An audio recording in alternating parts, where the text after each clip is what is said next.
मंजिलें उन्हें नहीं मिलती हैं जिनके ख्वाब बड़े होते हैं, मंजिलें उन्हें ही मिलती हैं जो जीत बड़े होते हैं। Hi guys, welcome to my channel dedication to education. कैसे हो आप सभी दोस्त? आई होप आप सभी लोग अच्छे होंगे। आज मैं इंडियन ज्योग्राफी के टॉप 10 क्वेश्चंस पे डिस्कस करूंगा और आप सभी दोस्तों को समझाने की कोशिश करूंगा। ये क्वेश्चंस एग्जाम के पॉइंट ऑफ व्यू से वेरी वेरी इंपॉर्टेंट है, तो आप लोग इस वीडियो को अंत तक देखिएगा। तो चलिए समय को नष्ट ना करते हुए सेशन को कंटिन्यू करते हैं। देखते हैं कि हमारा फर्स्ट क्वेश्चन क्या है। हमारा फर्स्ट क्वेश्चन है, राजस्थान के कुल क्षेत्रफल का कितना प्रतिशत हिस्सा थार मरुस्थल में स्थित है? यानी जो राजस्थान है उसके कुल क्षेत्रफल का कितना प्रतिशत जो हिस्सा है वो थार मरुस्थल में स्थित है? तो सबसे पहले ऑप्शन देखते हैं। ऑप्शन ए 30%, ऑप्शन बी 40% और ऑप्शन सी 80% और ऑप्शन डी 60%। तो इसका राइट आंसर क्या है आप लोगों को कमेंट में देना है। तो दोस्तों इसका राइट आंसर है ऑप्शन डी, यानी 60%। राजस्थान के कुल क्षेत्रफल का 60% जो हिस्सा है वो थार मरुस्थल में स्थित है। नेक्स्ट क्वेश्चन देखते हैं। ग्लेशियर से पिघलने, बाष्पीकरण और हिमस्खलन के कारण बर्फ कम होने को क्या कहा जाता है?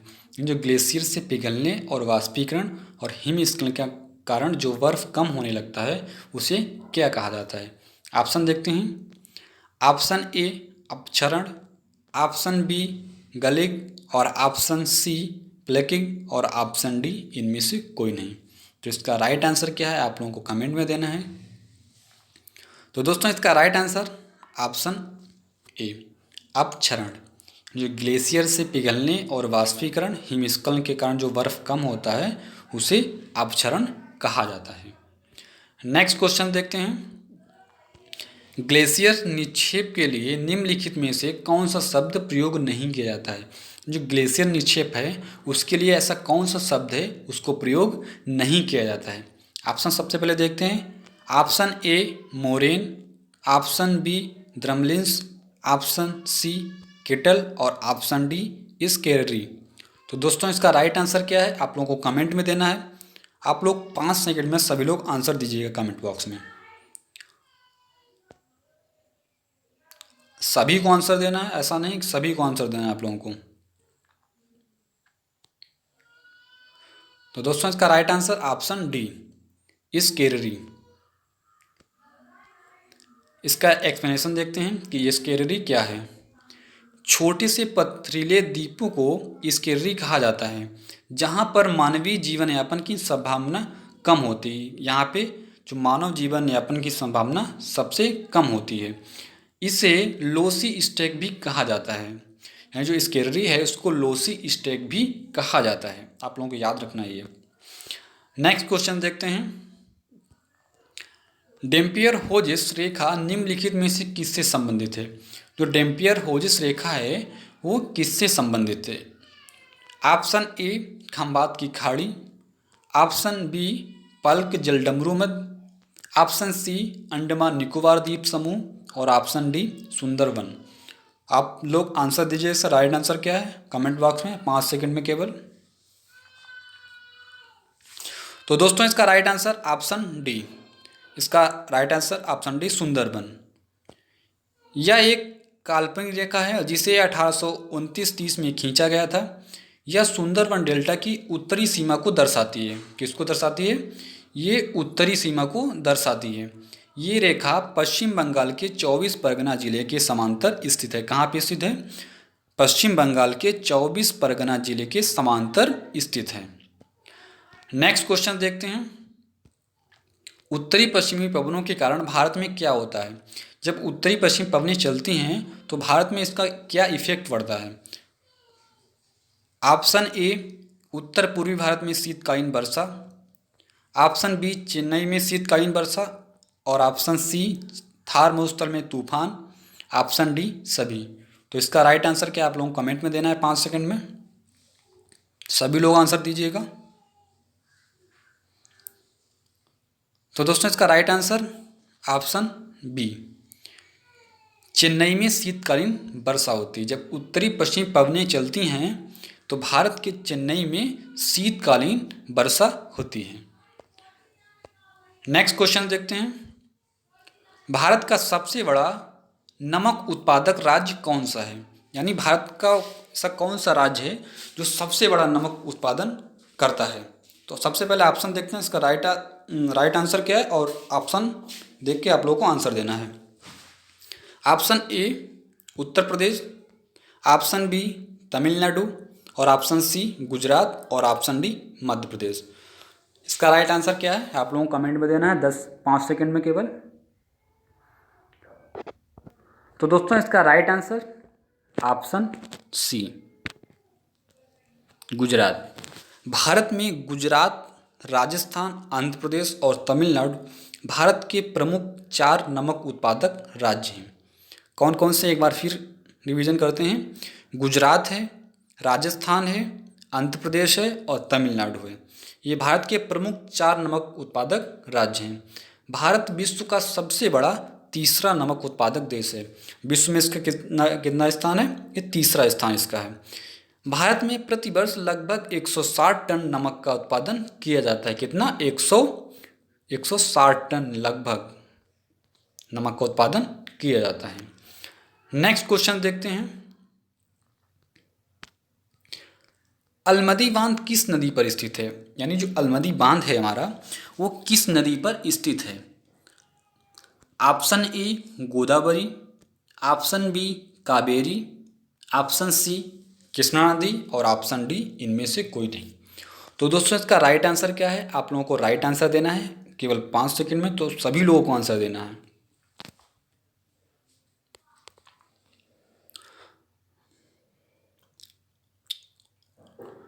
तो दोस्तों इसका राइट आंसर ऑप्शन सी, यानी कृष्णा नदी। जो अलमदी बांध है वो कृष्णा नदी पर स्थित है।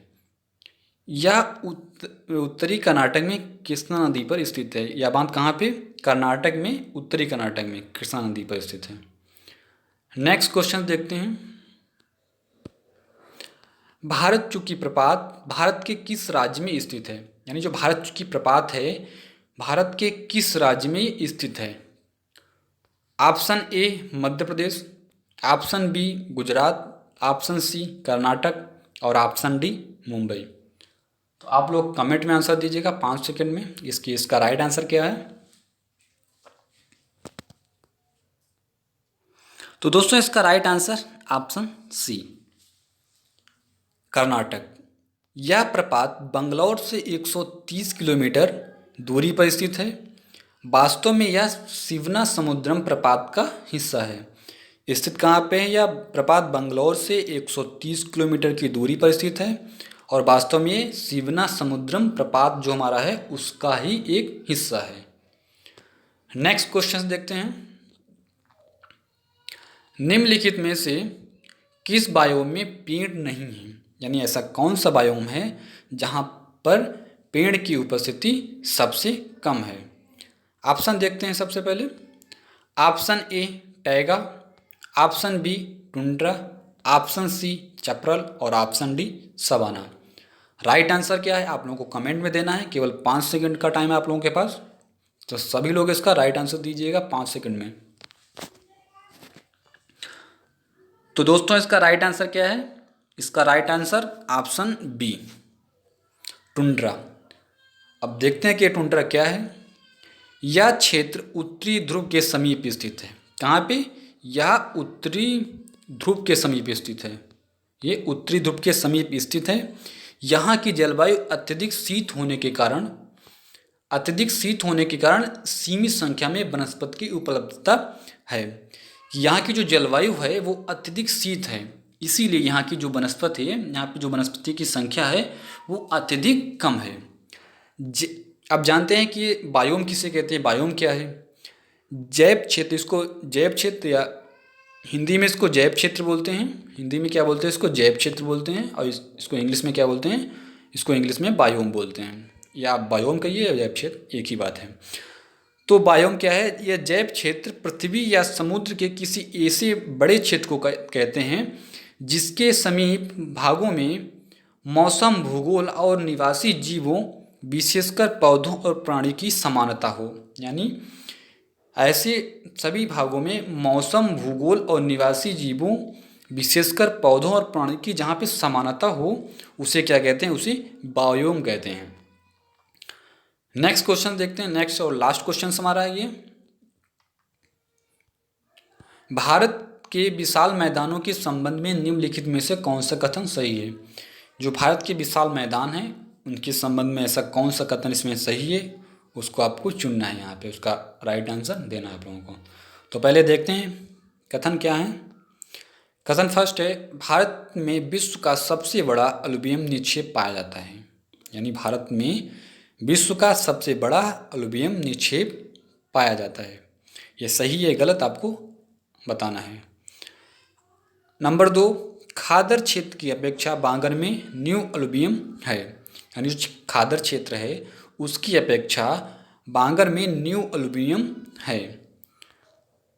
नंबर 3, खादर क्षेत्र निम्न ऊंचाई वाले क्षेत्रों में स्थित है। यानी जो खादर क्षेत्र हमारा है वो निम्न ऊंचाई वाले क्षेत्रों में स्थित है। तो अब ऑप्शन देखते हैं, इसका राइट आंसर क्या है।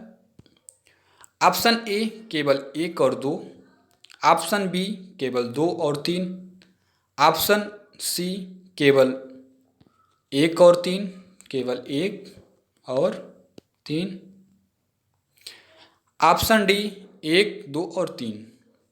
तो राइट आंसर क्या है इसका, आप लोगों को देना है 5 सेकंड में। तो दोस्तों इसका राइट आंसर ऑप्शन सी, यानी 1 और 3, 1 और 3। भारत में विश्व का सबसे बड़ा अलुवियम निक्षेप पाया जाता है, ये हमारा सही है। उसके बाद तीसरा जो है, खादर क्षेत्र निम्न ऊंचाई वाले क्षेत्रों में स्थित है। कहाँ पे स्थित है, निम्न ऊंचाई वाले क्षेत्रों में, ये भी हमारा सही है। तो इसका एक्सप्लेन देखते हैं। उत्तरी भारत में गंगा के विशालतम मैदान विश्व के सबसे बड़े अलुवियम निक्षेप हैं। जो उत्तरी भारत हमारा है उसमें जो गंगा के विशालतम मैदान हैं वो विश्व के सबसे बड़ा अलुवियम निक्षेप है। हिमालय से बहने वाली नदियों के द्वारा यहाँ पर उपजाई मिट्टी का निक्षेप किया जाता है। यहाँ पे जो हिमालय से बहने वाली नदियाँ हैं के द्वारा यहाँ पर उपजाऊ मिट्टी का निक्षेप किया जाता है।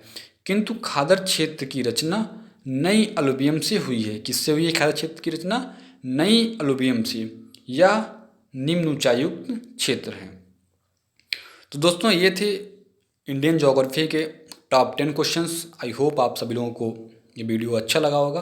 तो आप लोग कमेंट में ज़रूर बताइएगा कि आप लोगों को वीडियो कैसा लगा।